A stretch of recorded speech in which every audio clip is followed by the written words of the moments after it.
আজকে তোমাদের সাথে রুই মাছের একটা রেসিপি নিয়ে চলে এসেছি। যার জন্য এখানে দেখো 4 টুকরো আমি রুই মাছ নিয়েছি, যার মধ্যে স্বাদ মতো নুন দিয়েছি, হলুদ গুঁড়ো আর সামান্য একটু সর্ষের তেল দিয়েছি। দেওয়ার পরে ভালো করে কিন্তু রুই মাছটাকে মাখিয়ে নিয়েছি।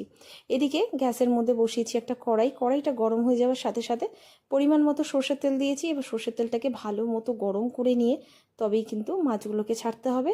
তো দেখো এক এক করে আমি এখানে রুই মাছের যে টুকরোগুলো ছেড়ে দিলাম তেলের মধ্যে। এবারে উল্টে পাল্টে এবার মাছটাকে কিন্তু ভেজে নিতে হবে। তো এখানে খুব বেশি কড়া করে ভাজবার প্রয়োজন নেই, একদম হালকা করেই আমি মাছটাকে ভেজে নেব। আর ভাজা হয়ে গেলে এইভাবে আমি তুলে নেব একটা একটা পিস। এবার বাকি যে তেলটুকু কড়াইতে আছে তার মধ্যেই বাকি রান্নাটা আমি করে নেব।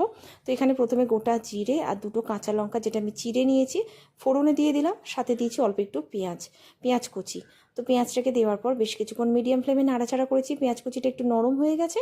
এরপরে এর মধ্যে দিয়েছি আদা আর রসুন পেস্টটা দেওয়ার পরে মিডিয়াম ফ্লেমে বেশ 2 থেকে 3 মিনিট একটু নাড়াচাড়া করেছি, যাতে আদা রসুনের যে কাঁচা গন্ধটা থাকে সেটা চলে যায়।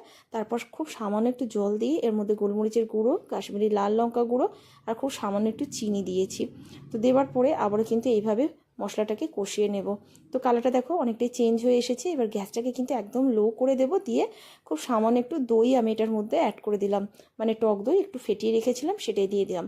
দেওয়ার পর ওটাকে একটু নাড়াচাড়া করব, ততক্ষণ একটা মশলা বানিয়ে নেব যেটা কিনা এই রান্নাটার স্পেশাল মশলা।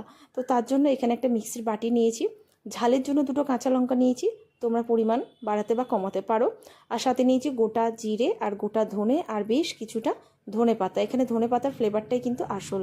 তো ধনে পাতা দিয়েছি আর তার সাথে দিয়েছি কিন্তু অল্প একটু জল। দেওয়ার পর এটাকে একটু পেস্ট বানিয়ে নিয়েছি। এদিকে দেখো মশলাটা বেশ অনেকক্ষণ কষিয়েছি। এই যে ধনেপাতার পেস্টটা বানালাম সেটাই কিন্তু এবার দিয়ে দেবো কড়াইতে। দেওয়ার পরে এইভাবে নাড়াচাড়া করে মশলাটাকে কিন্তু বেশ অনেকক্ষণ কষিয়ে নিচ্ছি। মিক্সির বাটি ধুয়ে অল্প একটু জলও এখানে আমি অ্যাড করে দিলাম। দেওয়ার পরে এখানে অনেকক্ষণ আমি এটাকে কষিয়ে নেব। মশলাটা ভালো মতো কষানো হয়ে গেলে তবেই এটার মধ্যে জল দিতে হবে। আর অবশ্যই কিন্তু এখানে আমি গরম জল অ্যাড করেছি। তো পরিমাণ মতো গ্রেভি যতটা লাগবে সেই বুঝে এখানে জলটা অ্যাড করতে হবে। এখানে নুনটাও আমি অ্যাড করে দিলাম। দেওয়ার পর একটু মিশিয়ে ঢাকা দিয়ে রেখে দেবো যাতে গ্রেভিটা একটু ফুটে ওঠে।